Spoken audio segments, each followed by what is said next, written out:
저는 은행 창구 앞에서 숨이 막혔습니다. 손에 들린 통장이 떨렸죠.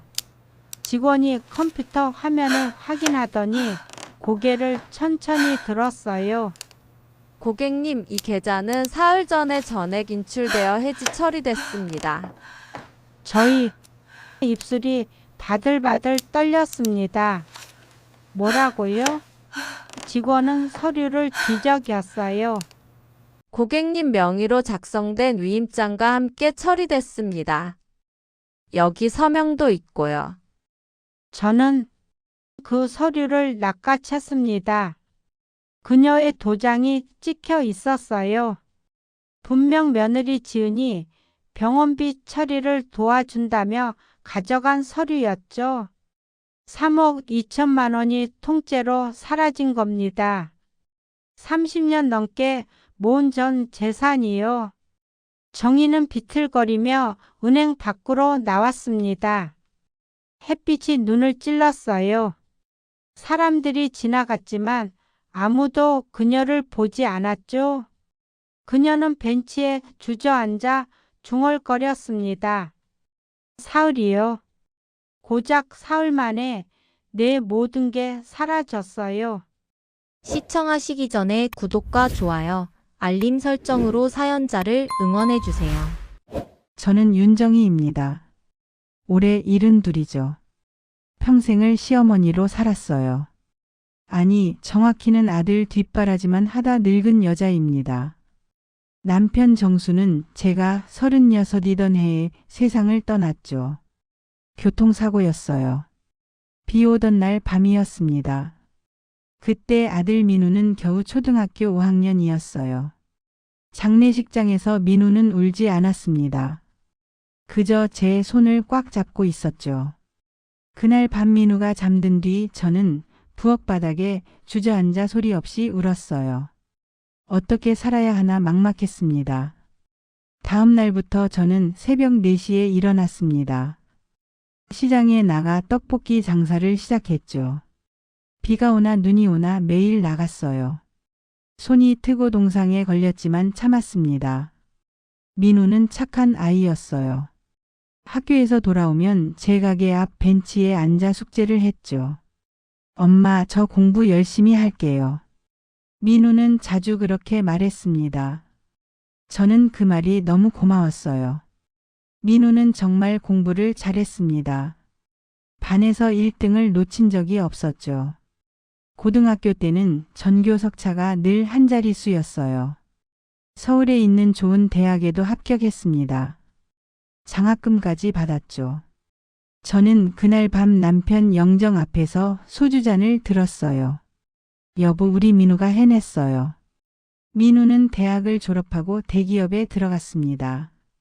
입사 3년 차에 지은을 만났어요. 지은은 같은 회사 법무팀에서 일했죠. 처음 집에 데려왔을 때 기억납니다. 키가 컸어요. 화장기 없는 얼굴에 검은색 정장을 입고 있었죠. 어머님, 처음 뵙겠습니다.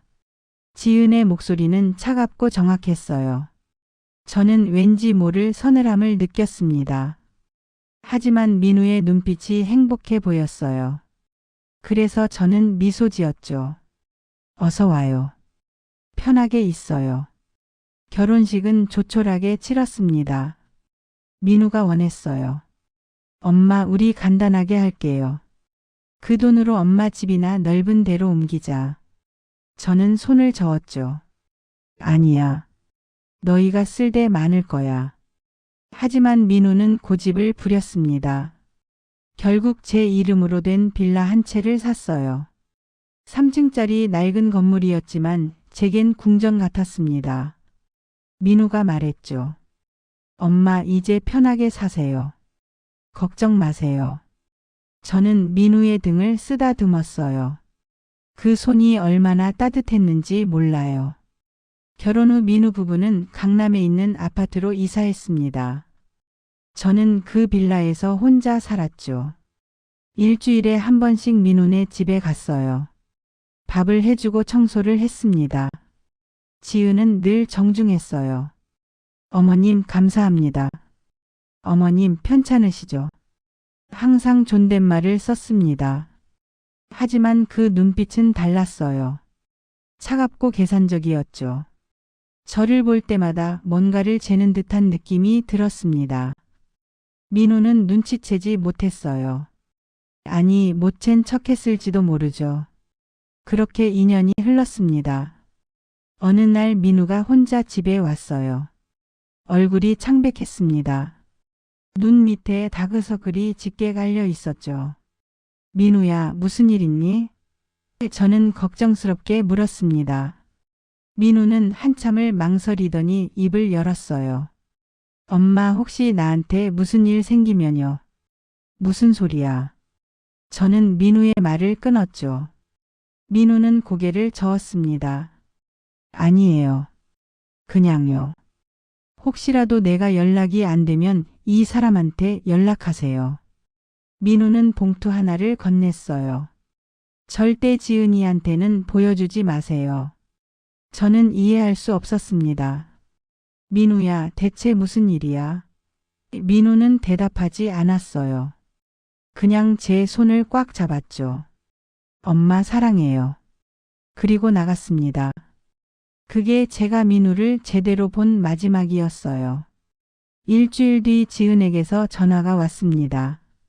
어머님, 민우 오빠가 사고가 났어요. 저는 정신이 아찔했죠. 뭐라고? 지은의 목소리는 떨리지 않았어요. 오히려 평온했습니다. 고속도로에서 차가 전복됐어요. 지금 중환자실에 있습니다. 저는 곧바로 병원으로 달려갔어요. 민우는 온몸에 깁스를 한 채 누워 있었습니다. 의식이 없었죠. 의사가 말했어요. 최선을 다하겠습니다만 장담할 수 없습니다. 저는 민우의 손을 잡고 울었어요. 민우야, 정신 차려. 엄마가 여기 있어. 민우는 한 달 만에 깨어났습니다. 하지만 말을 할 수 없었어요. 뇌 손상이 있었죠. 재활 치료가 필요하다고 했습니다. 지은은 매일 병원에 왔어요. 민우를 정성껏 돌봤습니다. 저는 조금 안심했죠. 그래도 아내니까 책임감이 있구나 싶었어요. 하지만 어느 날 밤이었습니다. 저는 병실 밖에서 지은의 통화를 우연히 들었어요. 네, 계획대로 진행하면 돼요. 어차피 말 못하잖아요. 저는 등골이 서늘했습니다. 누구와 통화하는 걸까요? 무슨 계획이죠? 하지만 물어볼 수 없었어요. 확신이 없었으니까요. 3개월 뒤 민우는 퇴원했습니다. 집에서 요양하기로 했죠. 지은이 말했어요. 어머님, 제가 민우 오빠 돌볼 테니 어머님은 편히 쉬세요. 저는 고마웠습니다. 하지만 왠지 불안했어요. 그래서 자주 민우네 집에 갔죠. 민우는 휠체어에 앉아 창밖만 바라보고 있었어요. 말은 여전히 할 수 없었습니다. 저는 민우의 손을 잡고 말했죠. 민우야, 괜찮아. 엄마가 있잖아. 민우의 눈에서 눈물이 흘렀어요. 저는 그 눈물의 의미를 몰랐습니다. 그리고 3달 전이었습니다. 저는 갑자기 쓰러졌어요. 어지럼증이 심했죠. 지은이 119를 불렀습니다. 병원에 실려갔어요. 의사가 말했죠. 과로와 스트레스 때문입니다. 며칠 입원하시는 게 좋겠어요. 저는 입원했습니다. 지은은 매일 병문안을 왔어요. 과일도 깎아주고 이불도 덮어줬죠. 어머님, 걱정 마세요. 제가 다 처리할게요. 저는 고마웠습니다. 지은이 서류 몇 장을 가져왔어요. 어머님, 병원비 처리하려면 이 서류에 도장 찍으셔야 해요. 저는 약 기운에 정신이 몽롱했습니다. 잘 보이지도 않았어요. 그냥 찍었죠. 지은이 미소 지었습니다. 어머님, 감사해요. 일주일 뒤 퇴원했습니다. 집에 돌아왔는데 이상했어요. 현관문 비밀번호가 바뀌어 있었죠. 저는 지은에게 전화를 걸었습니다. 지은아, 비밀번호가 안 맞네. 지은의 목소리가 차갑게 돌아왔어요. 어머님, 그 집은 이미 매매 계약이 완료됐습니다. 뭐라고? 저는 믿을 수 없었죠. 제 집인데요. 지은이 웃었습니다. 아니에요. 어머님 명의로 저한테 증여하신 거 잊으셨어요. 병원에서 도장 찍으셨잖아요. 저는 숨이 막혔어요. 그 서류가 증여 서류였던 겁니다. 저는 바로 은행으로 달려갔습니다. 그리고 알게 됐죠.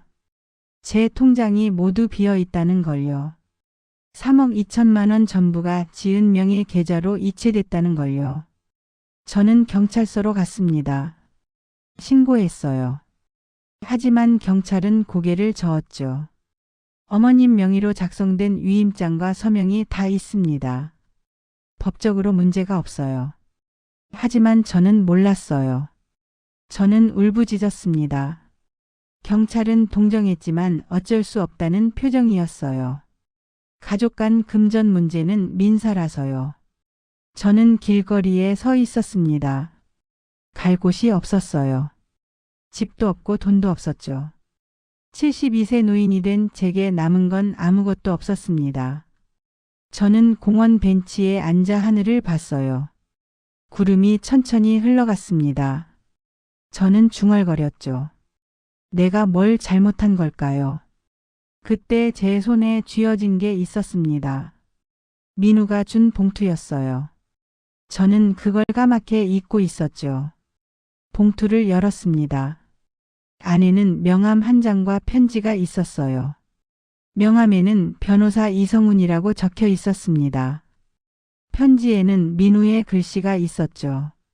엄마, 혹시 내가 연락이 안 되면 이 사람을 찾아가세요. 모든 걸 알고 있을 겁니다.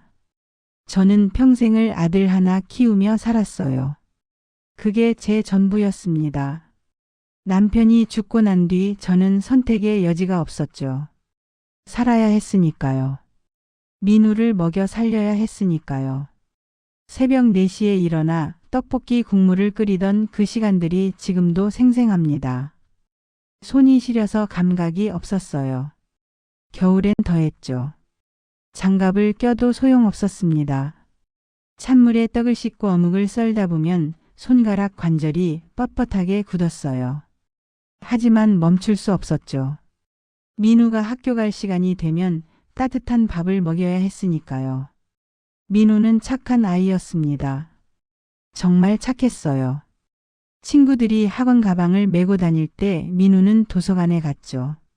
엄마, 저 학원 안 가도 돼요. 혼자 공부할 수 있어요. 그 말을 들을 때마다 가슴이 찢어졌습니다. 민우는 알고 있었던 거예요. 학원비가 부담이라는 걸요. 그래서 저는 더 악착같이 일했습니다. 비가 와도 눈이 와도 떡볶이 수레를 끌고 시장에 나갔어요. 아줌마, 오늘도 나왔네. 단골 손님들이 반겼습니다. 저는 웃으며 대답했죠.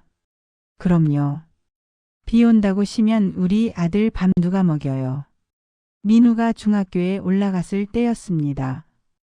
담임 선생님이 전화를 주셨어요. 어머님, 민우가 전교 1등을 했습니다. 특목고도 충분히 갈 수 있어요. 저는 전화를 끊고 울었습니다. 기쁨의 눈물이었죠. 그날 밤 저는 민우 앞에 용돈 5,000원을 놓았어요. 민우야, 축하한다. 친구들이랑 떡볶이 먹어. 민우는 그 돈을 도로 제게 밀었습니다. 엄마, 전 괜찮아요. 이 돈으로 엄마 손 약 사요. 저는 민우를 꼭 안았어요. 민우의 어깨가 작게 떨렸습니다. 고등학교 시절 민우는 새벽까지 공부했어요. 제가 일 나갔다 돌아오면 민우는 책상 앞에 앉아 있었죠. 민우야, 그만 자. 조금만 더요, 엄마. 민우는 항상 그렇게 대답했습니다. 저는 민우 옆에 우유를 놓고 나왔어요. 그리고 부엌에서 설거지를 하며 기도했죠. 제가 다니던 교회는 작았습니다. 동네 골목 끝에 있는 낡은 건물이었어요. 저는 매주 수요일 새벽 기도에 나갔습니다. 하나님, 우리 민우만 지켜주세요. 제 소원은 그것뿐입니다. 민우가 대학에 합격했을 때 저는 세상을 다 가진 기분이었습니다. 서울대학교 법학과였어요. 장학금까지 받았죠. 입학식 날 저는 민우와 함께 서울로 올라갔습니다. 캠퍼스가 너무 넓고 아름다웠어요. 엄마, 여기서 열심히 공부할게요. 엄마, 고생 끝났어요. 민우가 말했죠. 저는 고개를 저었습니다. 무슨 소리야. 엄마는 일하는 게 즐거워. 거짓말이었어요. 하지만 민우 앞에선 그렇게 말해야 했죠. 민우는 대학 4년 내내 장학금을 받았습니다. 성적이 늘 최상위권이었어요.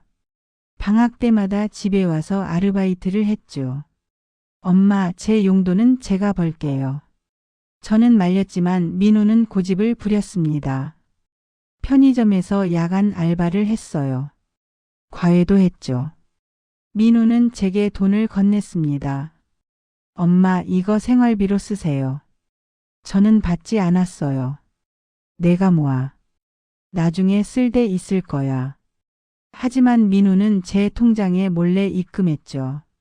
그걸 나중에 알았습니다. 졸업 후 민우는 대기업에 취직했어요.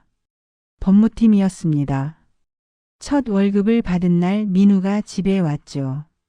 엄마, 이제 편하게 사세요. 민우는 제게 현금 봉투를 건넸습니다. 200만 원이 들어 있었어요. 민우야, 이건 내 돈이야. 엄마, 전 충분해요. 제발 받으세요. 민우의 눈에 눈물이 고였습니다. 저는 그 돈을 받았어요. 하지만 한 푼도 쓰지 않았죠. 민우 명의 통장을 만들어 넣어뒀습니다. 그렇게 몇 년이 흘렀어요. 저는 꾸준히 일했고 민우는 매달 생활비를 보냈습니다. 저는 그 돈을 모두 통장에 넣었죠. 그리고 3년 뒤 민우가 지은을 데려왔습니다. 처음 본 순간부터 뭔가 이상했어요. 지은은 민우보다 2살 위였습니다. 32이었죠. 키가 170cm는 됐을 거예요. 날씬했습니다. 피부는 하얗고 입술은 얇았어요. 화장을 거의 하지 않았죠. 검은색 정장 차림이었습니다. 손에는 명품 가방을 들고 있었어요. 어머님, 한지은입니다. 지은이 고개를 숙였습니다. 목소리는 차갑고 정확했어요. 감정이 실리지 않은 목소리였죠. 저는 밥상을 차렸습니다. 김치찌개와 된장국, 생선구이였어요. 제가 할 수 있는 최선이었죠. 지은은 젓가락을 들었습니다. 음식을 조금씩 입에 넣었어요. 표정 변화가 없었습니다. 맛있게 드세요. 제가 말했죠. 감사합니다, 어머님. 지은이 대답했습니다. 그뿐이었어요. 더 이상의 말이 없었죠. 민우가 어색하게 웃으며 말했습니다. 엄마, 지은이는 원래 말이 별로 없어요. 저는 고개를 끄덕였어요. 하지만 마음 한편이 무거웠습니다. 식사 후 지은이 화장실에 갔습니다. 저는 민우에게 물었죠. 민우야, 지은 씨 괜찮은 사람이니? 민우는 환하게 웃었어요. 엄마, 지은이는 정말 똑똑해요. 일도 잘하고요. 저한테 딱 맞는 사람이에요. 저는 더 물을 수 없었습니다. 민우가 좋아하는데 뭐라고 하겠어요. 그래, 내가 좋으면 됐지. 저는 그렇게 대답했죠. 결혼 준비는 빨리 진행됐습니다. 6개월 만에 결혼식을 올렸어요. 작은 예식장이었죠. 하객도 많지 않았습니다. 민우 쪽은 회사 동료 몇 명과 친구들이었어요. 지은 쪽은 더 적었죠. 부모님도 안 오셨습니다. 일찍 돌아가셨어요. 지은이 담담하게 말했어요. 형제도 없다고 했죠. 저는 이상했습니다. 연고가 하나도 없다는 게요. 하지만 묻지 않았어요. 사람마다 사연이 있는 법이니까요. 신혼집은 강남의 30평대 아파트였습니다. 전세였어요. 보증금은 5억이었죠. 민우가 회사에서 대출을 받았습니다. 저도 1억을 보탰어요. 그동안 모은 돈이었죠. 엄마 이거 어떻게 받아요? 민우가 난처해했습니다. 받아. 엄마가 뭐 하려고 돈 모았겠니? 저는 웃으며 말했어요. 그래도 제 통장엔 아직 여유가 있었습니다. 2억 2천만 원 정도 남아 있었죠. 그리고 민우가 어릴 때 남편이 사둔 빌라가 하나 있었어요. 제 명의였습니다. 시세로는 1억 정도 됐죠. 결혼 후 저는 일주일에 한 번씩 민우네 집에 갔습니다. 밥을 해주고 청소를 했어요. 지은은 늘 늦게 퇴근했습니다. 밤 9시가 넘어서 들어왔어요. 어머님 수고하셨어요. 지은은 현관에서 구두를 벗으며 말했습니다. 아니야, 당연한 거지. 제가 대답했죠. 지은은 거실로 들어가 소파에 앉았어요. 넥타이를 풀며 한숨을 쉬었습니다. 오늘도 힘들었어요. 혼잣말처럼 중얼거렸죠. 어느 날 저녁이었습니다. 저는 부엌에서 설거지를 하고 있었어요. 지은이 전화를 받았습니다. 목소리가 낮았죠. 네, 그렇게 진행하세요. 서류는 제가 처리할게요. 짧은 통화였어요. 하지만 뭔가 이상했습니다. 업무 통화치곤 너무 은밀한 느낌이었죠. 저는 고개를 저었어요. 제가 너무 예민한 거라고 생각했습니다. 그날 밤 민우가 들어왔습니다. 얼굴이 피곤해 보였어요. 민우야, 밥 먹었니? 네, 엄마. 회사에서 먹었어요. 민우가 소파에 털썩 앉았습니다. 지은이 민우 옆에 앉았어요. 오빠 오늘 회의 어땠어요? 그냥 그래. 힘들었어. 민우가 한숨을 쉬었죠. 지은이 민우의 어깨를 주물렀습니다. 고생했어요. 저는 그 모습을 보며 안심했어요. 부부 사이가 좋아 보였으니까요. 하지만 그게 얼마나 큰 착각이었는지 저는 몰랐습니다. 지은의 다정함은 가면이었어요. 민우의 피곤함은 단순한 업무 과중이 아니었죠. 그 뒤에 숨겨진 진실을 저는 전혀 몰랐습니다. 아니, 알고 싶지 않았는지도 몰라요. 민우가 행복해 보였으니까요. 그걸로 충분하다고 생각했죠. 그렇게 2년이 흘렀습니다. 민우 부부의 생활은 평온해 보였어요. 저는 여전히 일주일에 한 번씩 그 집에 갔습니다. 밥을 해주고 빨래를 했죠. 지은은 점점 더 바빠졌어요. 주말에도 출근할 때가 많았습니다. 어머님, 요즘 회사 일이 너무 많아요. 지은이 말했죠. 저는 고개를 끄덕였습니다. 그래, 힘들겠구나. 민우도 바빴어요. 해외 출장도 자주 갔습니다. 어느 날이었습니다. 민우가 혼자 제 집에 왔어요. 평일 저녁이었죠. 얼굴이 창백했습니다. 눈 밑에 다크서클이 짙게 갈려 있었어요. 손도 떨리고 있었죠. 민우야, 무슨 일 있니? 저는 놀라서 물었습니다. 민우는 소파에 앉았어요. 한참을 아무 말도 하지 않았습니다. 저는 물을 따라줬죠. 민우가 그 물을 벌컥벌컥 마셨어요. 엄마. 민우가 입을 열었습니다. 응. 엄마, 혹시 나한테 무슨 일 생기면요. 저는 가슴이 철렁 내려앉았어요. 무슨 소리야? 아니에요. 그냥 만약에요. 민우의 목소리가 떨렸습니다. 민우야, 무슨 일인데 그래? 엄마한테 말해봐. 저는 민우의 손을 잡았어요. 민우의 손이 얼음장처럼 차가웠죠. 민우는 고개를 저었습니다. 아무것도 아니에요. 그냥. 민우가 주머니에서 봉투를 꺼냈어요. 엄마, 혹시라도 내가 연락이 안 되면 이 사람한테 연락하세요. 민우야, 대체 무슨 일이야? 제 목소리가 떨렸습니다. 제발 물어보지 마세요. 그리고 절대 지은이한테는 보여주지 마세요. 민우가 제 눈을 똑바로 봤어요. 그 눈빛에는 절박함이 가득했습니다. 두려움도 있었죠. 약속해 주세요, 엄마. 알았어. 약속할게. 저는 봉투를 받았습니다. 민우는 일어섰어요. 그리고 현관으로 걸어갔죠. 민우야. 제가 불렀습니다. 민우가 돌아봤어요. 눈에 눈물이 고여 있었습니다. 엄마 사랑해요. 평생 감사했어요. 민우야, 무슨 소리야? 왜 이래? 저는 민우에게 다가갔어요. 민우가 저를 꽉 안았습니다. 엄마 미안해요. 그리고 현관문을 열고 나갔어요. 저는 그날 밤 잠을 이룰 수 없었습니다. 민우의 표정이 계속 떠올랐어요. 그 절박한 눈빛이요. 뭔가 큰일이 일어나고 있다는 걸 느꼈습니다. 하지만 어떻게 해야 할지 몰랐어요. 다음 날 아침 민우에게 전화를 걸었죠. 여보세요?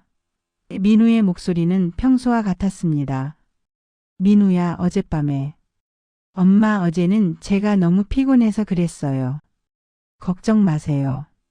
민우가 웃으며 말했어요. 저는 안심했습니다. 그냥 제가 너무 예민했던 거라고 생각했죠. 그리고 일주일 뒤였습니다. 그날은 목요일이었어요. 저는 교회 새벽 기도를 마치고 집에 돌아왔습니다. 핸드폰에 부재중 전화가 3통 찍혀 있었어요. 모두 지은이었죠. 저는 급히 전화를 걸었습니다. 여보세요? 어머님. 지은의 목소리였습니다. 하지만 평소와 달랐어요. 떨리고 있었죠. 왜 그래? 민우 오빠가 사고 났어요. 제 손에서 핸드폰이 떨어질 뻔했습니다. 뭐라고? 이 고속도로에서 차가 전복됐어요. 지금 분당 병원 중환자실에 있어요. 빨리 오세요. 저는 정신없이 옷을 갈아입었어요. 택시를 타고 병원으로 달려갔습니다.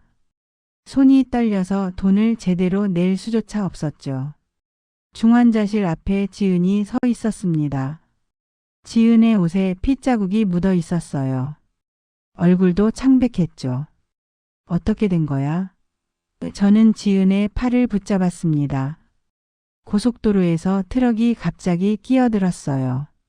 피하려다가 중앙분리대를 들이받았어요. 지은이 말을 잇지 못했어요. 눈물을 흘렸죠. 민우는? 수술 중이에요. 의사 선생님이 머리 쪽 손상이 심하다고. 지은의 목소리가 끊어졌습니다. 저는 중환자실 앞 의자에 주저앉았습니다. 다리에 힘이 풀렸어요. 시간이 멈춘 것 같았습니다. 3시간이 지났죠. 수술실 문이 열렸어요. 의사가 나왔습니다. 보호자분? 네. 저와 지은이 동시에 일어났습니다. 의사의 표정이 무거웠어요. 생명은 건졌습니다만. 제 목소리가 떨렸죠. 뇌 손상이 심합니다. 의식이 언제 돌아올지 장담할 수 없습니다. 깨어나더라도. 의사가 말을 흐렸어요. 깨어나더라도요? 지은이 물었습니다. 언어 기능과 운동 기능에 장애가 올 가능성이 높습니다. 저는 그 자리에서 쓰러질 뻔했습니다. 지은이 저를 부축했어요. 어머님, 정신 차리세요. 민우는 중환자실에 누워 있었습니다. 온몸에 기계가 연결되어 있었어요. 얼굴은 부어 있었고 머리는 붕대로 감겨 있었죠. 저는 민우의 손을 잡았습니다. 차가웠어요. 민우야, 엄마야. 정신 차려. 엄마가 여기 있어. 대답이 없었습니다. 기계 소리만 규칙적으로 울렸어요. 2주가 지났습니다. 민우는 깨어나지 않았어요. 저는 매일 병원에 갔죠. 지은도 매일 왔습니다. 지은은 민우를 정성껏 닦아줬어요. 손도 잡아주고 이야기도 했죠. 오빠 오늘 날씨 좋아요. 빨리 일어나요. 저는 조금 안심했습니다. 지은도 민우를 진심으로 사랑하는구나 싶었어요. 어느 날 밤이었습니다. 저는 화장실에 갔다 오는 길이었어요. 복도 끝에서 지은의 목소리가 들렸죠. 전화 통화를 하고 있었습니다. 저는 무심코 걸음을 멈췄어요. 네, 계획대로 진행하면 돼요. 지은의 목소리였습니다. 차갑고 냉정했죠. 어차피 말 못하잖아요. 서류는 제가 다 처리했어요. 저는 숨이 막혔습니다. 네, 조금만 더 기다리면 돼요. 어머님도 이제 곧. 지은이 웃었어요. 차갑고 날카로운 웃음이었죠. 저는 벽에 기댔습니다. 다리가 후들거렸어요. 무슨 계획이죠? 어머님도 이제 곧 뭐요? 저는 조용히 병실로 돌아왔습니다. 민우를 내려다봤어요. 민우는 여전히 눈을 감고 있었죠. 민우야, 무슨 일이 있는 거니? 저는 속삭였습니다. 대답은 없었어요. 하지만 그때 민우의 눈꺼풀이 미세하게 떨렸습니다. 저는 숨을 죽였죠. 민우가 깨어나는 걸까요? 한 달이 지나자 민우는 눈을 떴습니다. 의사들이 놀라워했어요. 기적입니다. 저는 울면서 민우를 안았죠. 하지만 민우는 말을 할 수 없었습니다. 성대가 손상됐다고 했어요.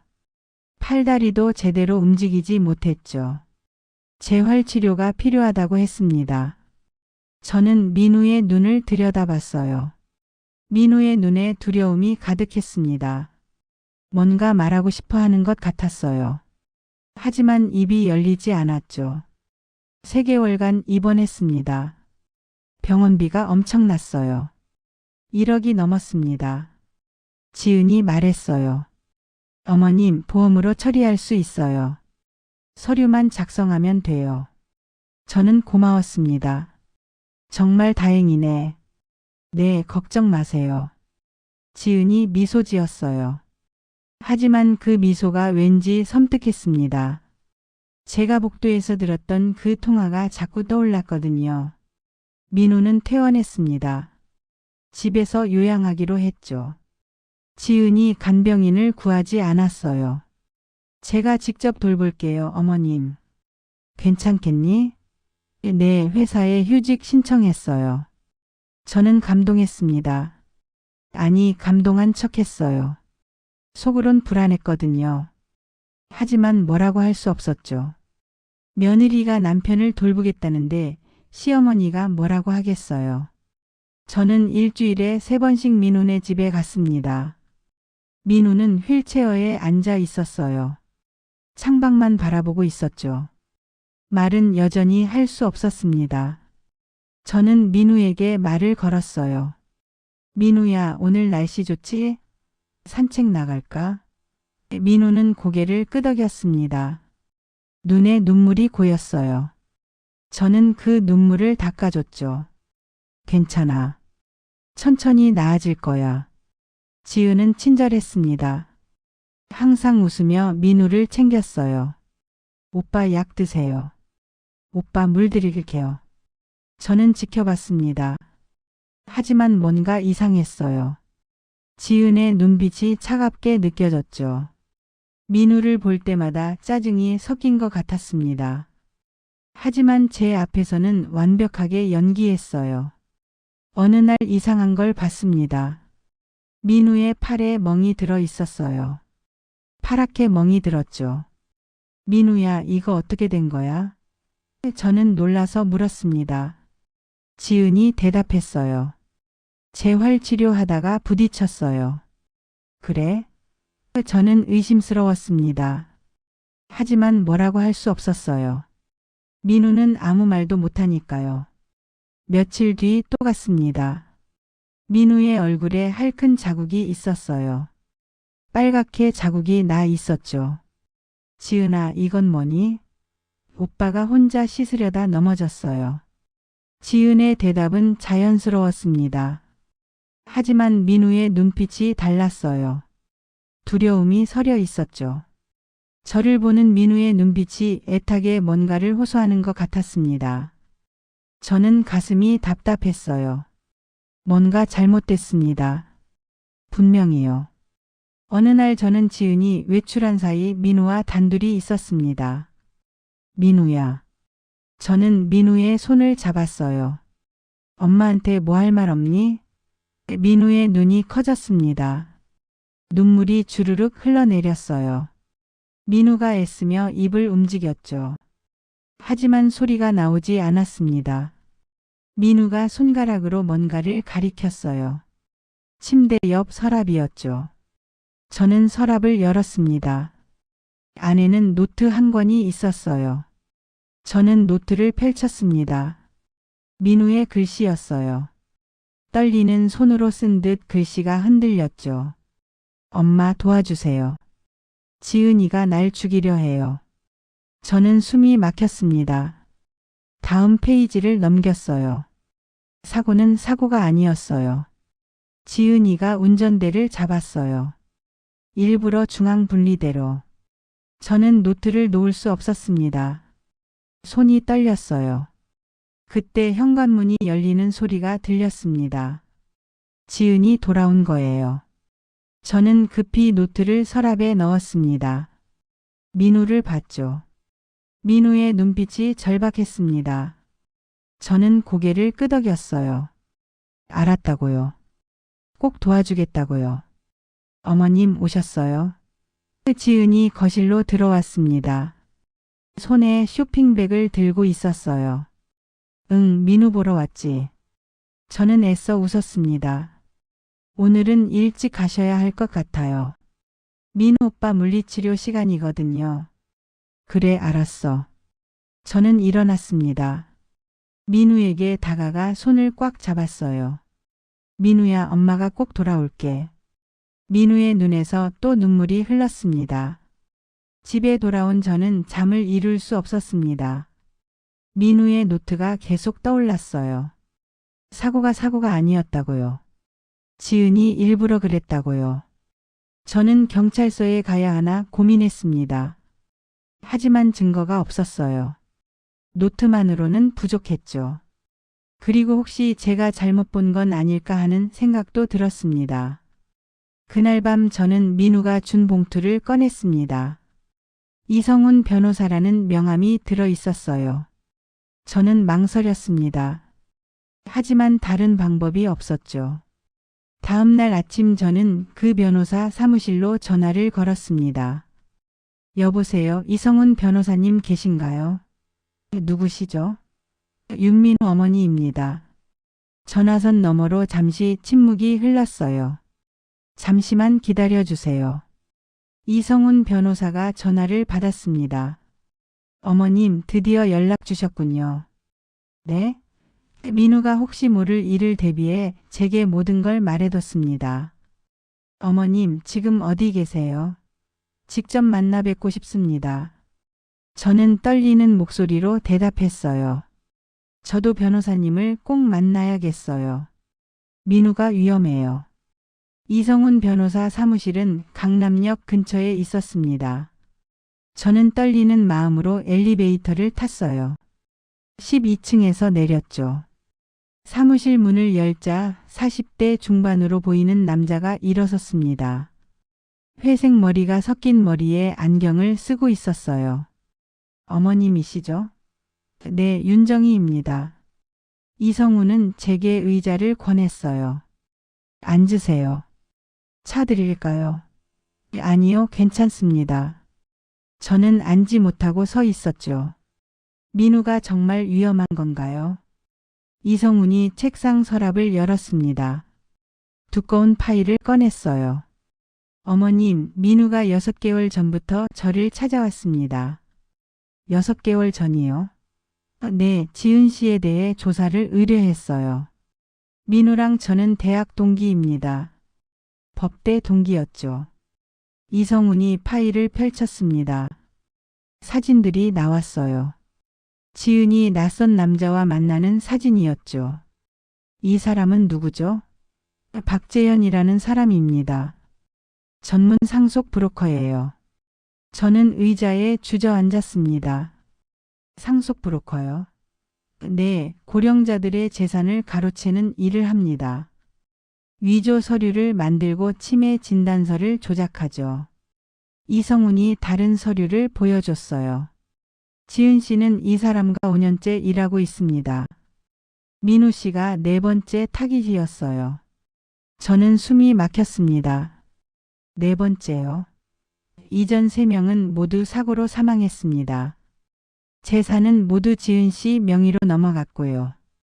저는 손으로 입을 막았습니다. 그럼 민우도. 네, 민우 씨도 위험합니다. 그리고 어머님도요. 이성훈의 말에 저는 얼어붙었어요. 저요. 어머님 명의 재산이 얼마나 되죠? 통장에 2억 2천 정도 있고 빌라가 하나 있어요.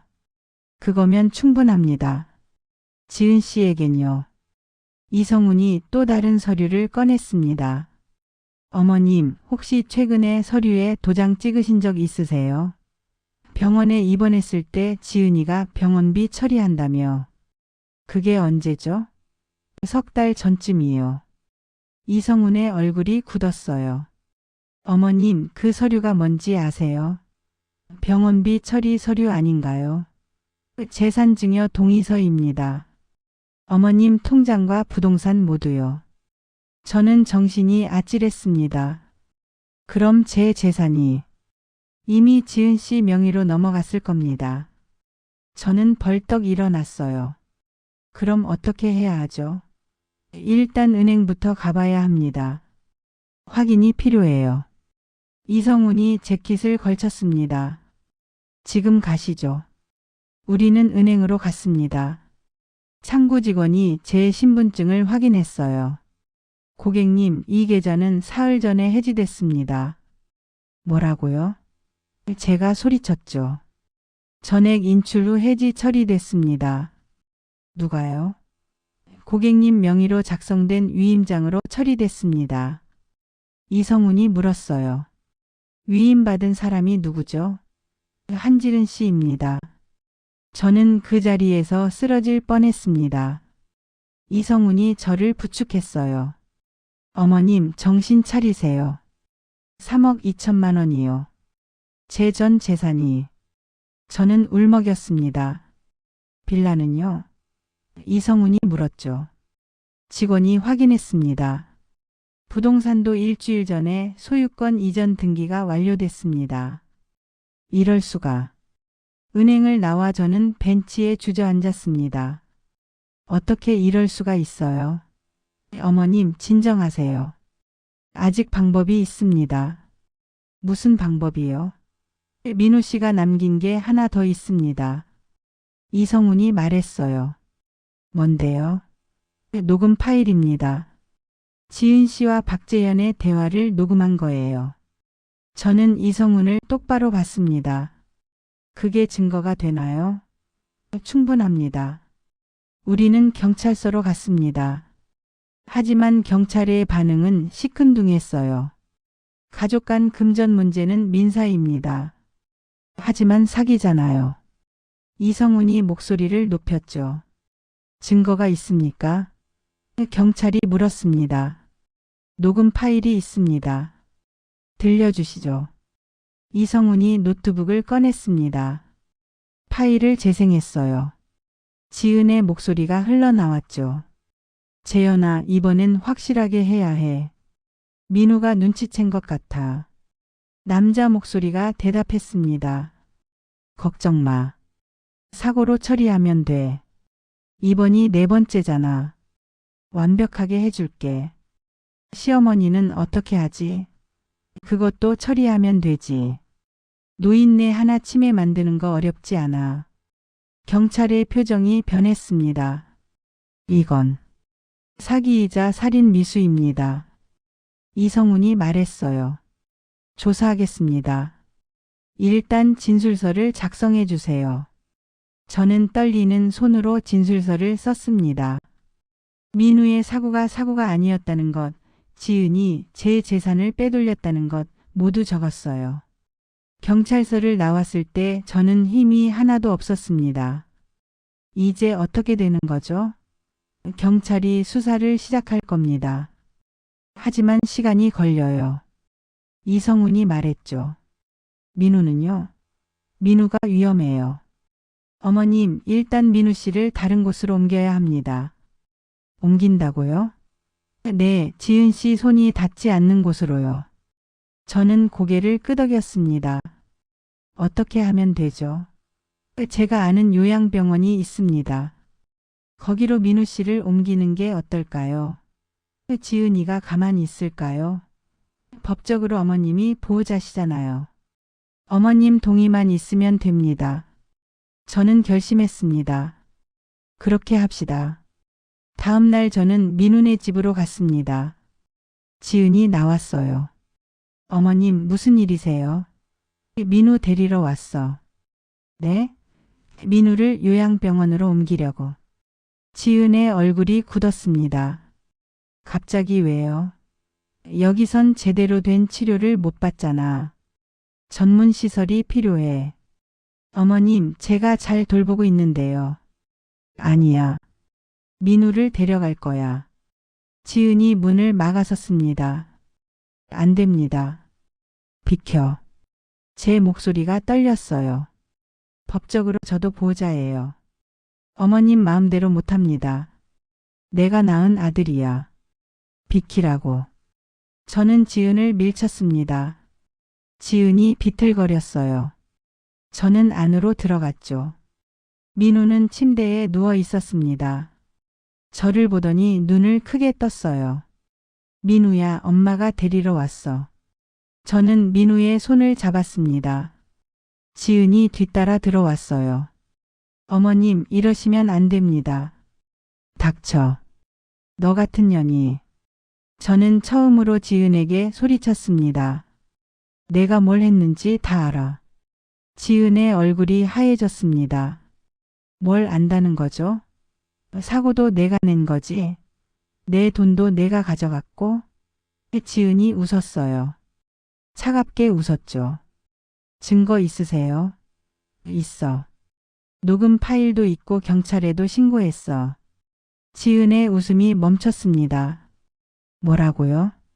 너 곧 잡혀갈 거야. 각오해. 저는 민우를 일으켰습니다. 이성훈이 들어왔어요. 구급대원들과 함께였죠. 민우 씨 모시고 갑니다. 지은이 막아섰습니다. 안 돼요. 이성훈이 서류를 내밀었어요. 법원 허가 받았습니다. 비키세요. 민우는 들것에 실렸습니다. 저는 민우의 손을 꽉 잡았어요. 괜찮아. 이제 안전해. 민우의 눈에서 눈물이 흘렀습니다. 지은은 그 자리에 서 있었어요. 표정이 일그러져 있었죠. 어머님, 후회하실 겁니다. 내가 후회할 일은 너 같은 년을 며느리로 받아들인 거야. 우리는 민우를 병원으로 옮겼습니다. 깨끗한 병실이었어요. 간호사들이 친절했죠. 저는 민우 옆에 앉았습니다. 민우야, 이제 괜찮아. 엄마가 지킬게. 민우가 고개를 끄덕였어요. 입을 움직이려 했죠. 소리는 안 나왔지만 입 모양으로 알 수 있었습니다. 고마워요, 엄마. 민우를 옮긴 지 일주일이 지났습니다. 경찰이 움직이기 시작했어요. 지은의 집을 압수수색했죠. 저는 이성훈과 함께 경찰서에 갔습니다. 형사가 서류를 보여줬어요. 확실한 증거가 나왔습니다. 뭐가요? 한지은 씨 명의 계좌에 어머님 돈이 모두 입금돼 있었습니다. 그리고 위조된 서류도 발견됐고요. 저는 안도의 한숨을 쉬었습니다. 그럼 돈을 돌려받을 수 있나요? 절차를 밟아야 합니다. 하지만 가능합니다. 형사가 말했죠. 한지은 씨는요, 현재 소재 파악 중입니다. 도주한 것 같습니다. 도주요?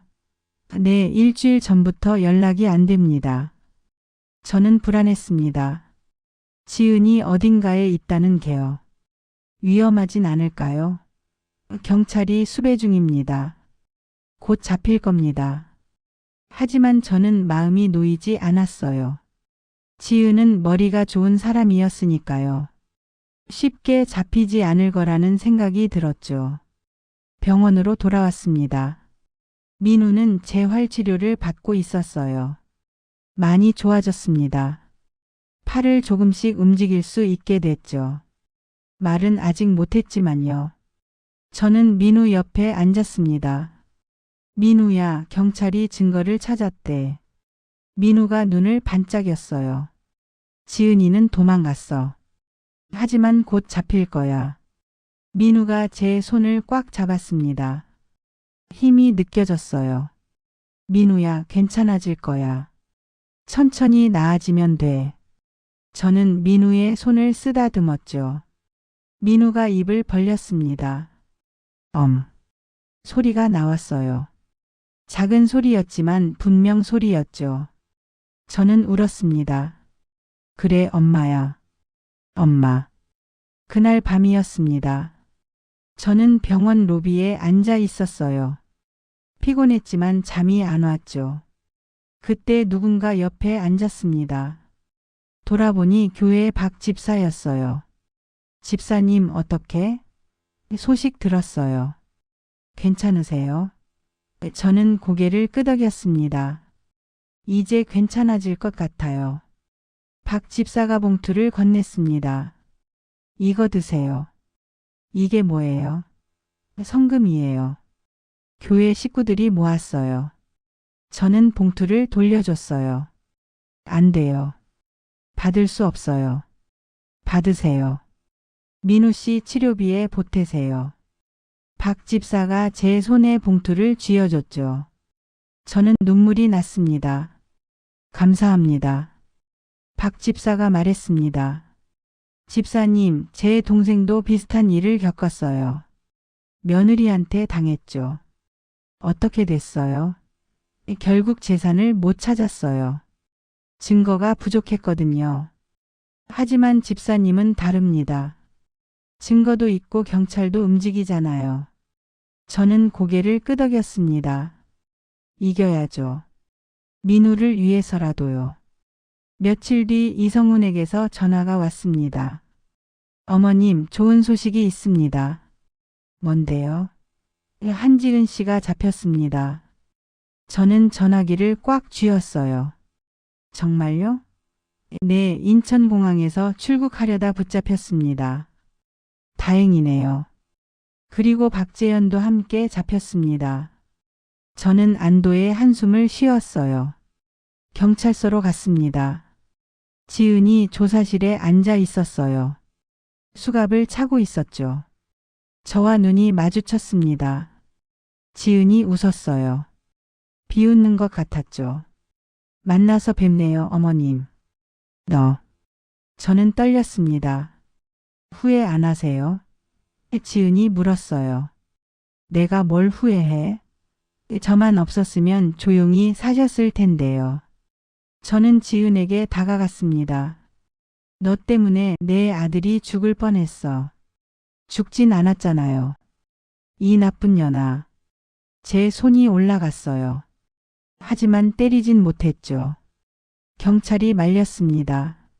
어머님, 진정하세요. 저는 뒤로 물러섰습니다. 지은이 말했어요. 어머님, 세상이 원래 그래요. 약한 사람이 당하는 거죠. 닥쳐. 저는 소리쳤습니다. 너 같은 인간은 벌 받을 거야. 벌요? 이미 받고 있잖아요. 여기 앉아 있는 게 벌 아닌가요? 지은이 웃었어요. 저는 더 이상 지은을 보고 싶지 않았습니다. 조사실을 나왔죠. 이성훈이 기다리고 있었습니다. 어머님, 괜찮으세요? 괜찮아요. 이제 끝난 건가요? 아직 재판이 남았습니다. 하지만 증거가 확실해서 유죄는 확실합니다. 얼마나 받나요? 사기와 살인 미수로 최소 10년은 받을 겁니다. 저는 고개를 끄덕였어요. 10년이면 충분했습니다. 한 달 뒤 재판이 열렸습니다. 저는 증인으로 출석했어요. 지은은 피고석에 앉아 있었죠. 표정이 없었습니다. 검사가 물었어요. 피고인은 피해자의 재산을 계획적으로 빼돌렸습니까? 네, 그렇습니다. 지은의 변호사가 대답했죠. 하지만 피해자가 자발적으로 증여한 겁니다. 저는 자리에서 일어났습니다. 거짓말이에요. 저는 몰랐어요. 판사가 말했습니다. 증인 앉으세요. 저는 앉았어요. 검사가 증거를 제출했습니다. 녹음 파일이었죠. 법정에 지은의 목소리가 울려 퍼졌습니다. 이번엔 확실하게 해야 해. 민우가 눈치챈 것 같아. 방청석이 술렁였습니다. 지은의 얼굴이 창백해졌어요. 판사가 물었습니다. 피고인, 이 녹음이 당신 목소리입니까? 지은은 대답하지 않았어요. 피고인, 대답하세요. 네. 지은의 목소리가 작았습니다. 제 목소리입니다. 재판은 빠르게 진행됐습니다. 증거가 명확했으니까요. 지은은 끝까지 계획적이지 않았다고 주장했어요. 하지만 소용없었죠. 판사가 판결을 내렸습니다. 피고인 한지은에게 징역 12년을 선고한다. 피고인 박재현에게 징역 15년을 선고한다. 저는 그 순간을 잊을 수 없습니다. 지은이 고개를 떨궜어요. 표정이 무너졌죠. 법정을 나오며 지은이 저를 봤습니다. 어머님, 이제 남이야. 저는 돌아섰습니다. 뒤돌아보지 않았어요. 병원으로 돌아왔습니다. 민우에게 소식을 전했어요. 민우야, 끝났어. 지은이가 12년 받았어. 민우의 눈에서 눈물이 흘렀습니다. 이제 괜찮아요. 민우가 힘겹게 말했어요. 목소리가 나왔죠. 떨리는 목소리였지만 분명 말이었습니다. 그래, 이제 괜찮아. 저는 민우를 안았습니다. 다시 시작하자, 우리. 재판이 끝나고 한 달이 지났습니다. 저는 재산을 돌려받기 위한 절차를 밟고 있었어요. 이성훈이 도와줬죠. 어머님, 법원에서 가압류 결정이 났습니다. 그럼 돈을 돌려받을 수 있나요? 시간이 좀 걸리겠지만 가능합니다. 한지은 명의 계좌가 모두 동결됐어요. 저는 안도했습니다. 돈도 중요했지만 그것보다 민우가 살아있다는 게 더 중요했죠. 민우는 빠르게 회복하고 있었습니다. 이제 짧은 문장을 말할 수 있었어요. 엄마, 물 주세요. 엄마, 오늘 날씨 좋네요. 그 말들이 얼마나 소중한지 몰라요. 걷는 연습도 시작했습니다. 평행봉을 잡고 한 발씩 내딛었죠. 민우야, 천천히 해. 괜찮아요, 엄마. 민우가 웃었습니다. 오랜만에 보는 웃음이었어요. 어느 날 이성훈이 병원에 왔습니다. 서류 뭉치를 들고 있었어요. 어머님, 보여드릴 게 있습니다. 뭔데요? 한지은이 빼돌린 돈의 흐름을 추적했습니다. 이성훈이 서류를 펼쳤죠. 3억 2천만 원 중에서 2억은 해외 계좌로 빠져나갔습니다. 해외요? 네, 스위스 은행 계좌예요. 박재현 명의로 돼 있습니다. 저는 가슴이 답답했습니다. 그럼 그 돈은요? 찾기 어렵습니다. 하지만 나머지 1억 2천은 국내 계좌에 있어요. 이건 회수할 수 있습니다. 1억 2천이요.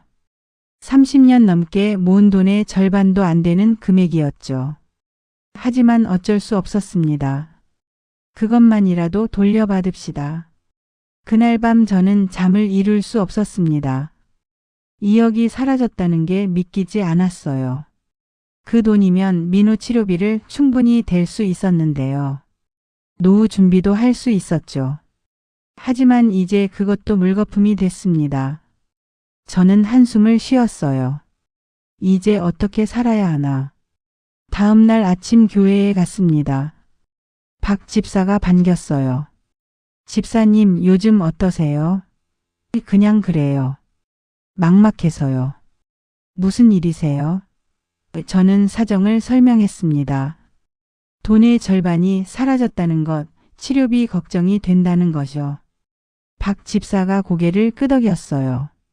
힘드시겠어요. 하지만 포기하시면 안 됩니다. 포기하진 않아요. 다만 막막할 뿐이죠. 저는 솔직하게 말했습니다. 민우 치료비만 해도 한 달에 300만 원은 들어요. 제가 일을 해야 하는데 나이가. 박 집사가 제 손을 잡았어요. 집사님, 우리가 있잖아요. 교회 식구들이요. 고마워요. 하지만 계속 폐를 끼칠 순 없잖아요. 박 집사가 잠시 생각하더니 말했습니다. 집사님, 혹시 남편분 명의 재산은 없으세요? 남편이요? 저는 깜짝 놀랐습니다.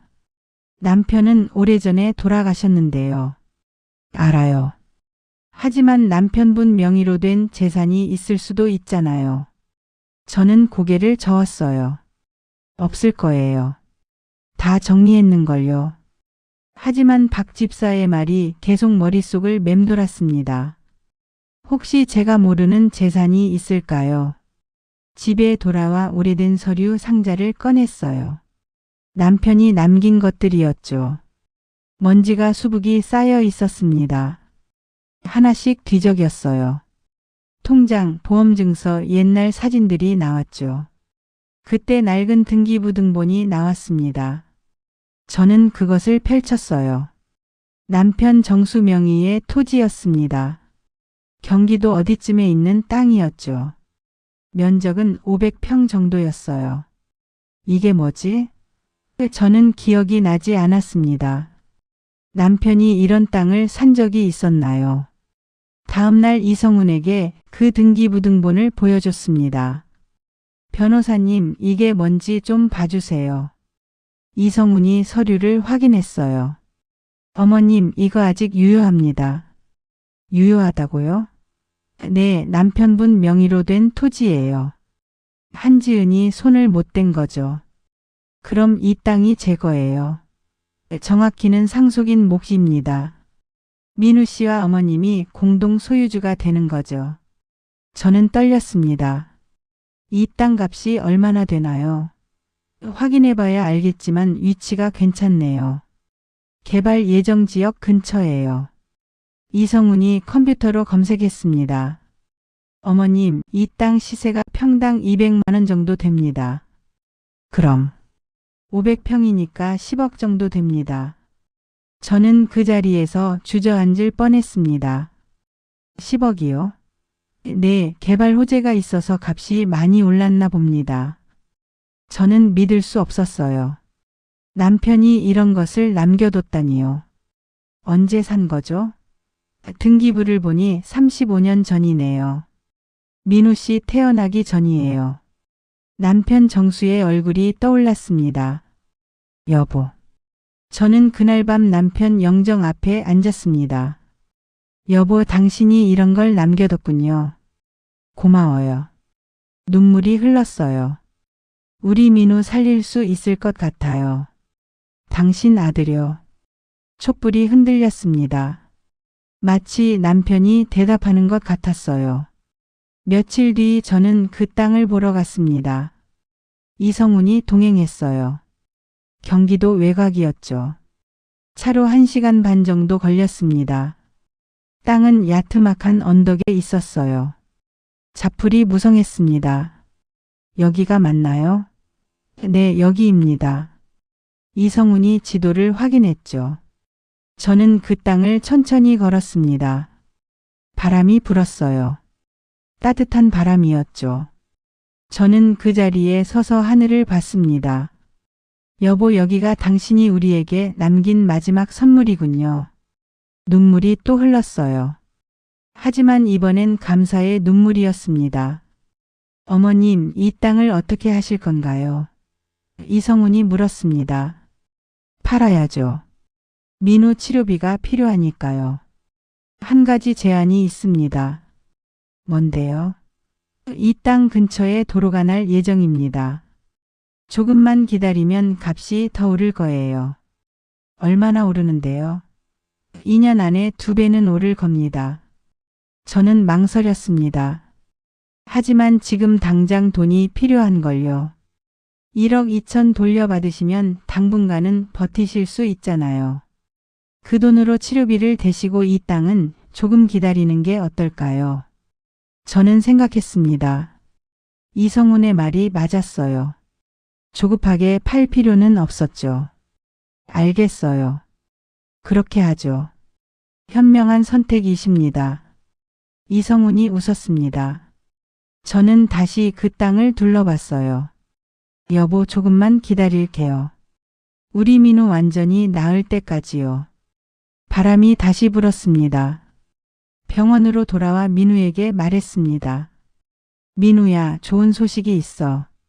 뭔데요, 엄마? 아빠가 우리에게 땅을 남겨뒀대. 민우의 눈이 커졌어요. 아빠가요? 응, 10억짜리 땅이야. 민우가 눈물을 흘렸습니다. 아빠. 저는 민우의 손을 잡았어요. 아빠가 우릴 지켜주고 계셔. 그날 밤 민우가 말했습니다. 엄마, 저 이제 괜찮아질 것 같아요. 그럼. 당연하지. 아빠가 도와주시니까요. 민우가 웃었어요. 저도 웃었습니다. 오랜만에 마음이 편안해졌어요. 앞으로 힘든 일이 더 있겠지만 이겨낼 수 있을 것 같았습니다. 하지만 그때 저는 몰랐습니다. 지은이 감옥에서 무언가를 계획하고 있다는 것을요. 박재현과의 연락도 끊지 않았다는 것을요. 그들의 복수는 아직 끝나지 않았습니다. 3개월이 지났습니다. 민우는 이제 보행기 없이도 걸을 수 있었어요. 말도 훨씬 자연스러워졌죠. 엄마, 오늘 퇴원해도 될 것 같아요. 의사 선생님이 뭐래? 한 달만 더 있으면 된대요. 저는 기뻤습니다. 드디어 집으로 돌아갈 수 있겠구나 싶었죠. 그런데 이상한 일이 생기기 시작했습니다. 병원 주차장에서 누군가 저를 지켜보는 느낌이 들었어요. 뒤를 돌아봤지만 아무도 없었죠. 며칠 뒤엔 집 앞에 낯선 차가 서 있었습니다. 검은색 세단이었어요. 차 안에 사람이 앉아 있는 것 같았죠. 저는 불안했습니다. 이성훈에게 전화했습니다. 변호사님, 이상한 일이 자꾸 생겨요. 무슨 일인데요? 저는 사정을 설명했어요. 누군가 저를 미행하는 것 같아요. 확실한가요? 확실하진 않지만 느낌이 그래요. 이성훈이 심각하게 말했습니다. 어머님, 조심하세요. 혹시 모르니 경찰에도 알려두는 게 좋겠어요. 저는 경찰서에 갔습니다. 하지만 경찰의 반응은 시큰둥했어요. 확실한 증거가 있으세요? 증거는 없지만. 그럼 저희가 할 수 있는 게 없습니다. 확실한 피해가 발생하면 다시 오세요. 저는 답답했습니다. 피해가 발생하고 나서는 늦는데요. 며칠 뒤였습니다. 저는 병원에서 나와 집으로 가고 있었어요. 골목길을 걷는데 뒤에서 발소리가 들렸습니다. 빠른 발소리였죠. 저는 뒤를 돌아봤어요. 모자를 깊이 눌러 쓴 남자가 다가오고 있었습니다. 저는 걸음을 빨리 했어요. 남자도 빨라졌죠. 누구세요? 저는 소리쳤습니다. 남자가 대답하지 않았어요. 저는 뛰기 시작했습니다. 남자도 뛰었죠. 큰 길로 나왔어요. 사람들이 보였습니다. 저는 사람들 사이로 뛰어들었어요. 뒤를 돌아보니 남자가 사라졌습니다. 저는 숨을 헐떡였습니다. 다리가 후들거렸어요. 택시를 잡아 타고 병원으로 갔죠. 민우에게 말하지 않았습니다. 걱정시키고 싶지 않았거든요. 하지만 이성훈에게는 연락했어요. 변호사님, 누가 저를 쫓아왔어요. 뭐라고요? 분명히 누군가 절 쫓아왔어요. 이성훈이 바로 병원으로 왔습니다. CCTV 화면을 확인했어요. 어머님, 이 사람인가요? 화면에 모자를 쓴 남자가 보였습니다. 얼굴은 안 보였어요. 맞아요. 저 사람이에요. 이 사람 찾아봐야겠습니다. 이성훈이 경찰에 연락했죠. 그날 밤 이성훈이 연락했습니다. 어머님, 박재현이 탈옥했습니다. 뭐라고요? 일주일 전에 교도소에서 탈출했대요. 경찰이 수배 중이고요. 저는 온몸이 얼어붙었습니다. 그럼 저를 쫓아온 사람이 박재현일 가능성이 높습니다. 저는 잠을 이룰 수 없었습니다. 박재현이 탈옥했다니요. 그는 지은과 한패였어요. 저를 해칠 수도 있었죠. 저는 민우가 걱정됐습니다. 혹시 민우도 위험한 게 아닐까요? 다음 날 병원에 경호원을 요청했어요. 민우 방 앞에 사람을 좀 세워주세요. 무슨 일이세요? 설명하긴 길어요. 제발 부탁드려요. 병원 측은 경비를 강화해 줬습니다. 민우 병실 앞에 경비원이 배치됐어요. 저는 조금 안심했죠. 하지만 여전히 불안했습니다. 박재현은 영리한 사람이었어요. 경비원 한두 명으로 막을 수 있을까요? 일주일 뒤였습니다. 저는 교회에서 기도를 마치고 나왔어요. 주차장으로 가는데 누군가 뒤에서 말을 걸었습니다. 윤정희 씨? 저는 돌아봤습니다. 낯선 여자였어요. 40대쯤 돼 보였죠. 누구세요? 제 이름은 중요하지 않아요. 한지은이 저를 보냈어요. 저는 뒤로 물러섰습니다. 무슨 소리예요? 지은이가 전할 말이 있대요. 여자가 봉투를 건넸습니다. 이거 받으세요. 싫어요. 받는 게 좋을 거예요. 안 그러면 민우 씨가 위험해질 수도 있으니까요. 저는 봉투를 낚아챘습니다. 민우가 어쨌다고? 그냥 전하는 말이에요. 여자가 돌아서서 갔습니다. 저는 떨리는 손으로 봉투를 열었습니다. 안에 편지가 있었어요. 지은의 글씨였죠.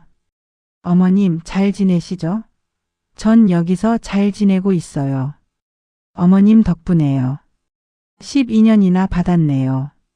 고마워요. 하지만 어머님도 아시죠? 전 이대로 끝낼 사람이 아니라는 거요. 재현이가 밖에 나왔어요. 곧 어머님을 만나러 갈 거예요. 그리고 민우 오빠도요. 기대하세요. 저는 그 자리에 주저앉았습니다. 편지를 다시 읽었어요. 협박이었습니다. 명백한 협박이었죠. 저는 경찰에 전화했습니다. 여보세요. 협박 편지를 받았어요. 어디 계세요? 교회 주차장이요. 지금 갑니다. 경찰이 왔습니다. 편지를 확인했어요. 이거 한지은이 쓴 거 맞나요? 네, 필적이 똑같아요. 교도소에서 어떻게 이런 걸 보냈을까요? 중간에 누가 전달한 것 같아요. 경찰이 수사를 시작했습니다. 하지만 저는 불안했어요. 경찰이 박재현을 잡을 때까지 얼마나 걸릴까요? 그날 밤 이성훈이 병원에 왔습니다. 민우와 함께 대책을 논의했어요. 어머님, 일단 안전한 곳으로 피신하는 게 좋겠어요. 어디로요? 제가 아는 시골집이 있습니다. 거기서 잠시 지내세요. 민우는요? 민우 씨도 함께 가셔야죠. 민우가 말했습니다. 엄마, 전 괜찮아요. 엄마만 피하세요. 안 돼. 같이 가야지. 우리는 다음날 서울을 떠났습니다. 이성훈이 마련해준 시골집은 강원도 산골이었어요. 외딴 마을이었죠. 집은 작았지만 안전해 보였습니다. 여기서 한동안 지내세요. 제가 가끔 들를게요. 이성훈이 말했죠. 고마워요. 저는 고개를 숙였습니다. 시골 생활은 평화로웠습니다. 민우는 마당에서 재활 운동을 했어요. 저는 텃밭을 가꿨죠. 밤에는 별이 쏟아졌습니다. 마치 세상에 우리만 남은 것 같았어요. 엄마, 여기 공기 좋네요. 그치? 여기서 살까요? 민우가 농담처럼 말했습니다. 저는 웃었어요. 그래, 박재현 잡히면 여기서 살자. 하지만 평화는 오래가지 않았습니다. 보름 뒤였어요. 저는 장을 보러 마을에 나갔습니다. 슈퍼마켓에서 물건을 사는데 낯익은 얼굴이 보였어요. 모자를 쓴 남자였습니다. 저를 쫓아왔던 그 남자요. 박재현이었어요. 저는 숨을 죽였습니다. 박재현은 저를 보지 못한 것 같았어요. 저는 조용히 슈퍼를 빠져나왔습니다. 뛰어서 집으로 갔죠. 민우야, 큰일 났어. 왜요? 박재현이 여기까지 왔어. 민우의 얼굴이 창백해졌습니다. 어떻게 알았을까요? 모르겠어. 일단 여길 떠나야 해. 저는 이성훈에게 전화했습니다. 하지만 연결되지 않았어요. 다시 걸었죠. 여전히 안 받았습니다. 저는 불안했어요. 우리는 짐을 꾸렸습니다. 최소한의 것만 챙겼죠. 집을 나서려는데 문이 열렸습니다. 박재현이 서 있었어요. 손에 칼을 들고 있었죠. 오랜만이네요, 윤정희 씨. 박재현이 웃었습니다. 어떻게 찾았냐고요? 쉽죠.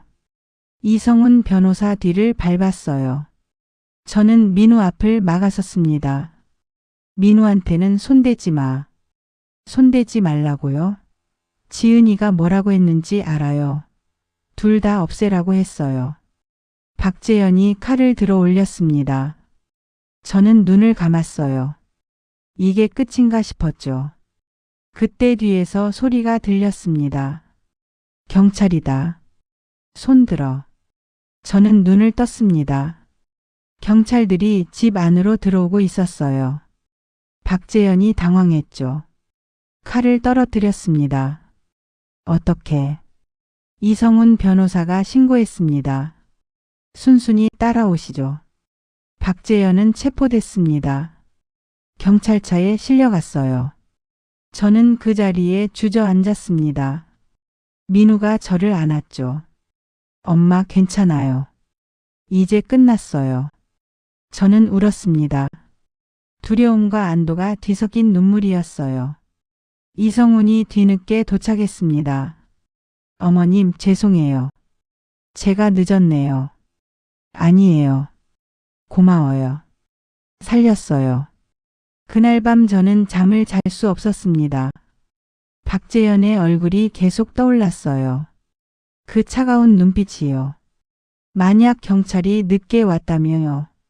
저는 상상하고 싶지 않았습니다. 민우가 제 손을 잡았어요. 엄마, 전 괜찮아요. 엄마도 괜찮으시죠?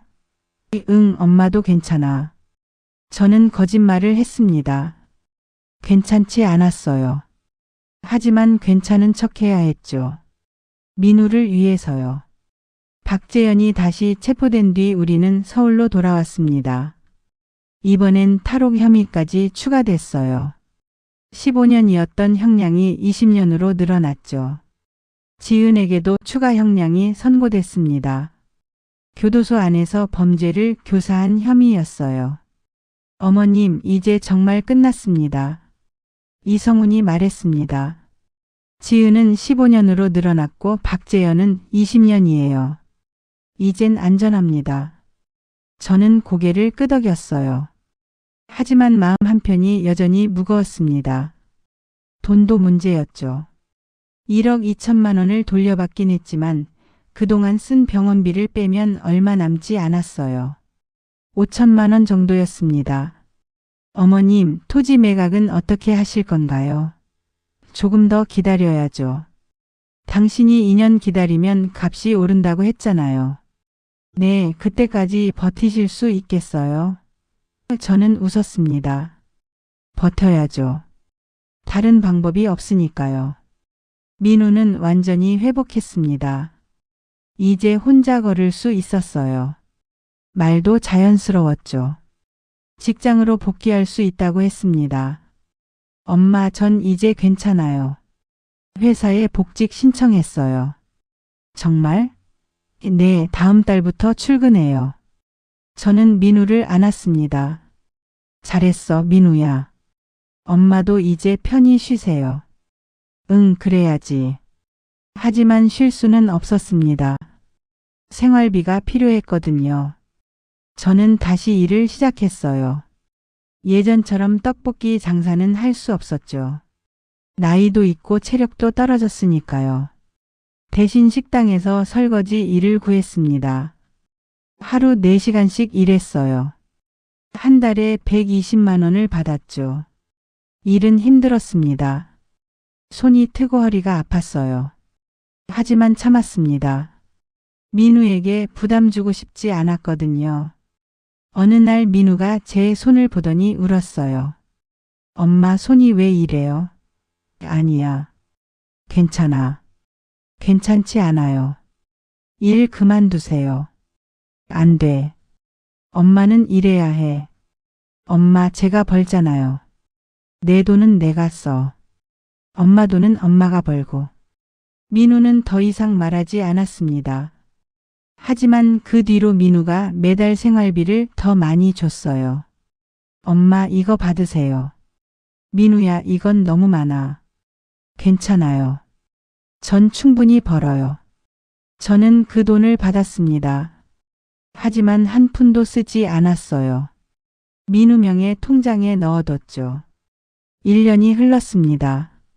저는 여전히 식당에서 일했어요. 민우는 회사에서 승진했습니다. 이제 팀장이 됐죠. 엄마 저 결혼하려고요.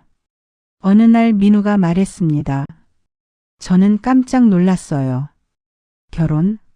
네, 회사 후배예요. 착한 여자예요. 그래? 언제 만나?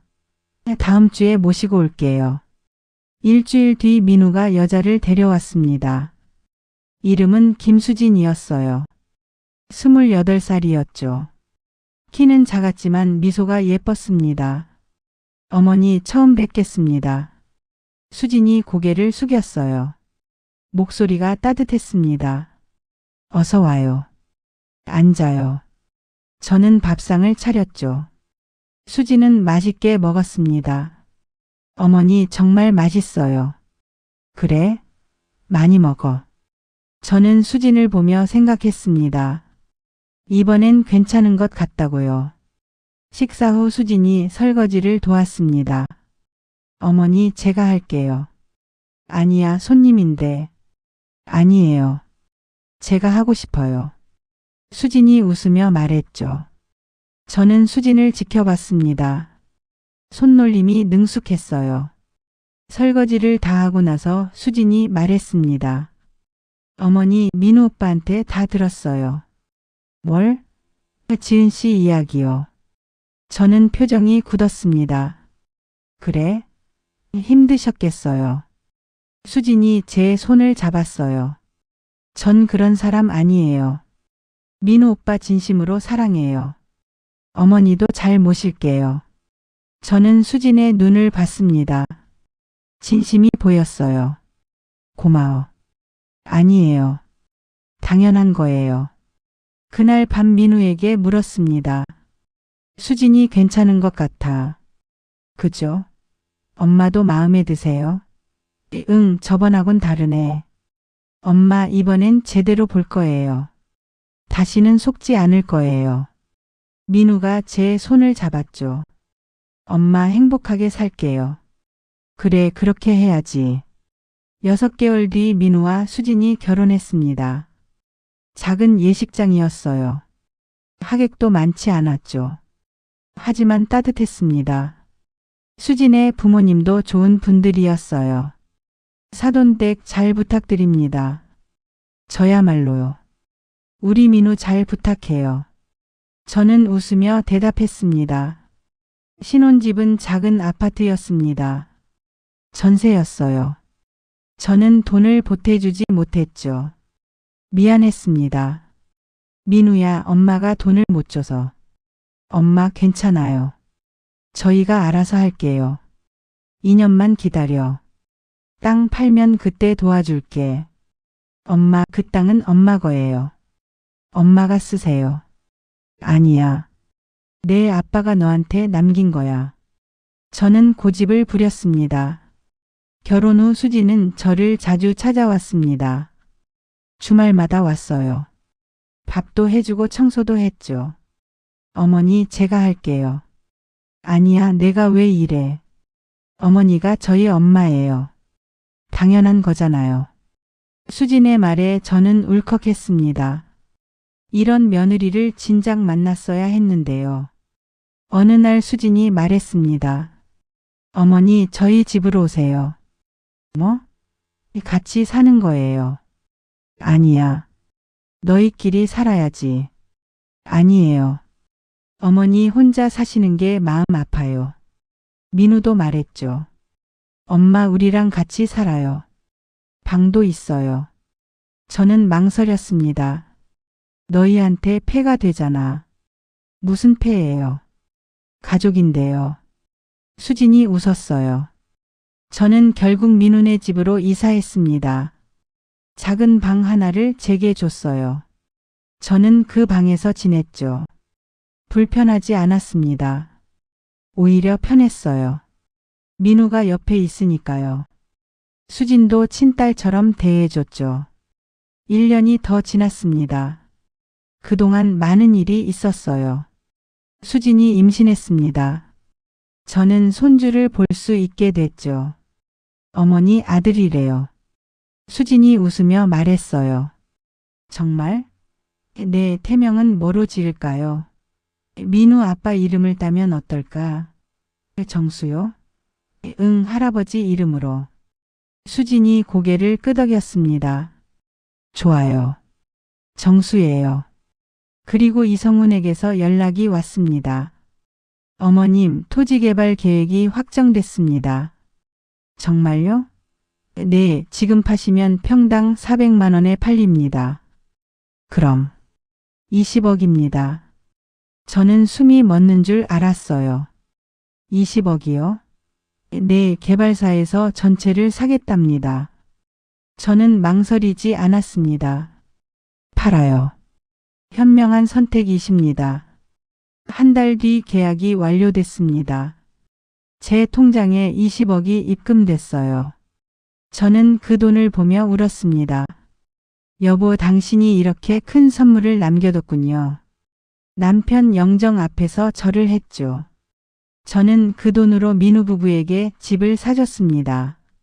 강남의 30평대 아파트였어요.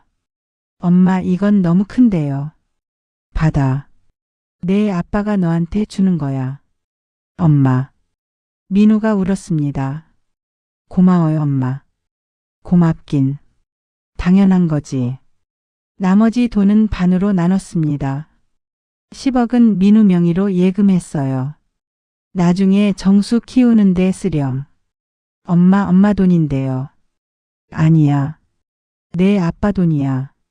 너희 것이야. 나머지 10억은 제가 가졌습니다. 노후 준비를 해야 했으니까요. 하지만 그 돈을 오래 가질 수 없었습니다. 6개월 뒤 저는 쓰러졌어요. 병원에 실려갔죠. 의사가 말했습니다. 췌장암입니다. 말기예요. 저는 담담했습니다.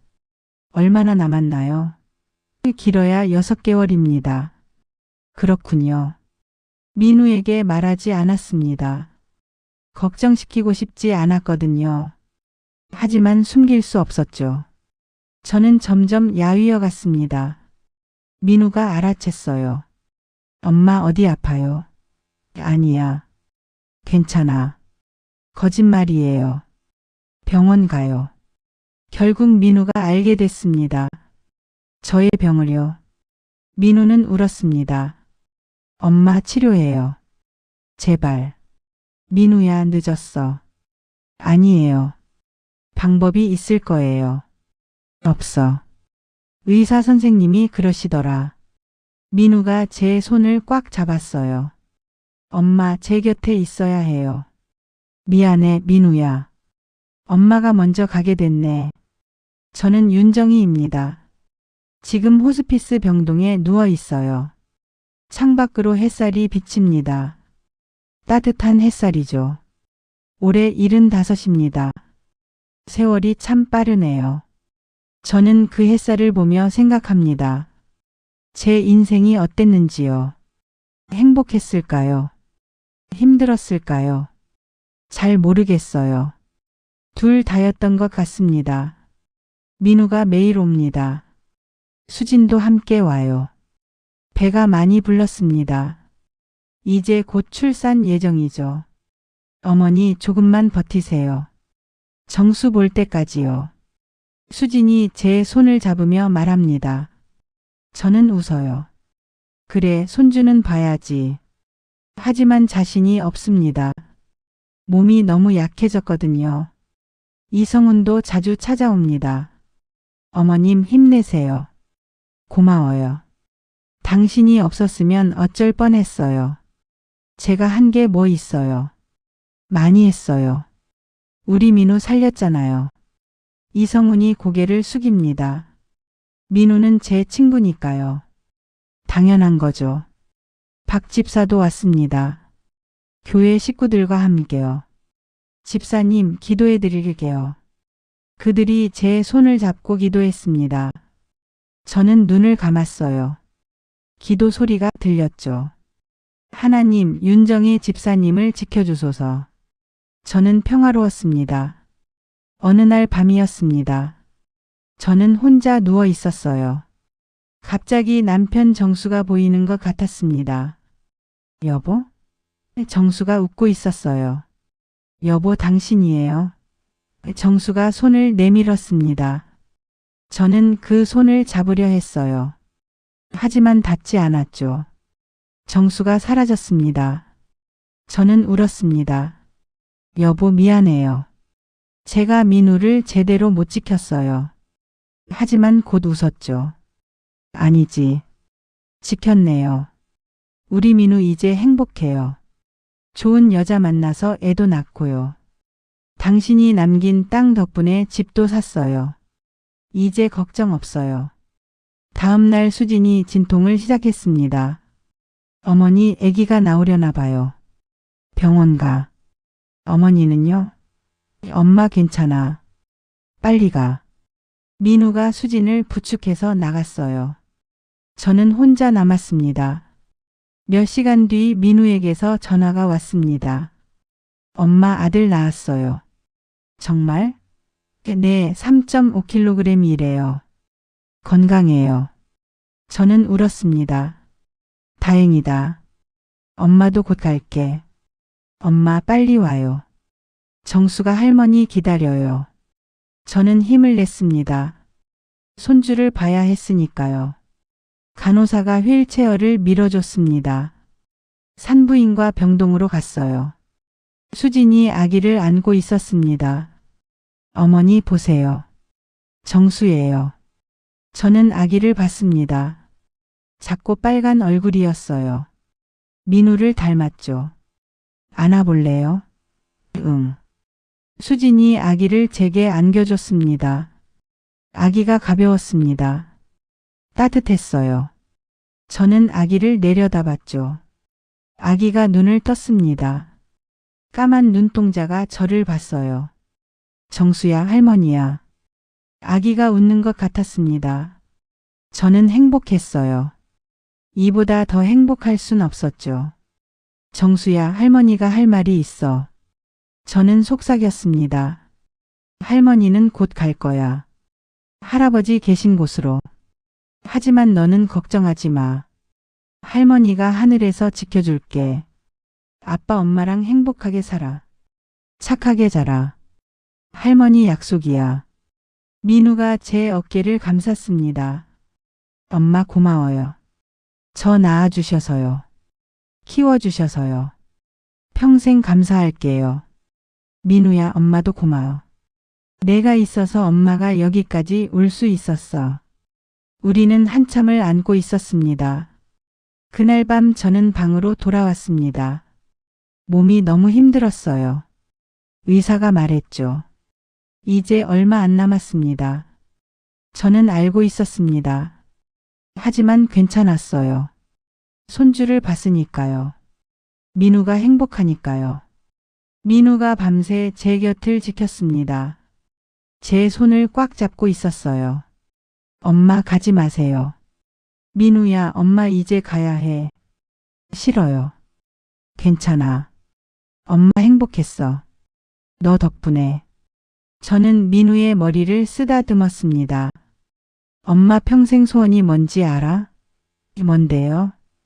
너 행복하게 사는 거. 이제 그 소원 이루어졌어. 새벽이 왔습니다. 창밖이 밝아졌어요. 저는 그 빛을 봤습니다. 남편 정수가 다시 보였어요. 이번엔 확실했습니다. 여보 왔어요? 정수가 웃었습니다. 오래 기다렸어. 미안해요. 이제 갈게요. 민우가 제 손을 잡았습니다. 엄마? 저는 민우를 봤어요. 민우야, 사랑해. 엄마, 저도 사랑해요. 행복해야 해.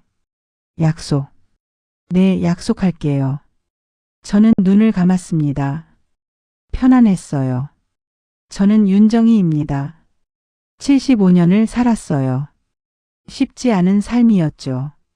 남편도 일찍 잃고 며느리한테 사기도 당하고요. 하지만 후회는 없습니다. 제가 사랑한 사람들이 있었으니까요. 제가 지켜낸 것들이 있었으니까요. 세상을 살다 보면 믿었던 사람한테 배신당할 수도 있습니다. 전 재산을 잃을 수도 있죠. 하지만 포기하면 안 됩니다. 끝까지 싸워야 해요. 사랑하는 사람을 위해서라도요. 그게 제가 배운 겁니다. 여러분에게 묻고 싶어요. 당신은 누구를 위해 싸우고 있나요? 무엇을 지키고 있나요? 그게 진짜 중요한 겁니다. 돈도 명예도 아니에요. 사랑하는 사람이에요. 그걸 잊지 마세요. 저는 이제 갑니다. 남편 곁으로요. 민우는 잘할 거예요. 수진이 있으니까요. 정수도 건강하게 자랄 거고요. 저는 하늘에서 지켜볼 겁니다. 우리 가족을요. 마지막으로 하고 싶은 말이 있어요. 사람을 함부로 믿지는 마세요. 하지만 사랑하는 건 두려워하지 마세요. 상처받을 수 있지만 그게 삶이니까요. 살아있다는 증거니까요. 제 이야기는 여기서 끝납니다. 긴 이야기였죠. 들어주셔서 고마워요. 여러분도 행복하시길 바랍니다. 끝까지 포기하지 말고 싸우시길요. 당신이 사랑하는 사람들을 위해서요. 안녕히 계세요. 저는 이만 갑니다. 평화로운 곳으로요. 끝까지 함께 해주셔서 감사합니다. 더보기란의 링크를 클릭하시면 놓치기 쉬운 건강까지 찾아옵니다. 구독과 좋아요, 알림 설정으로 다음 이야기도 함께 해주세요. 행복한 하루 되세요.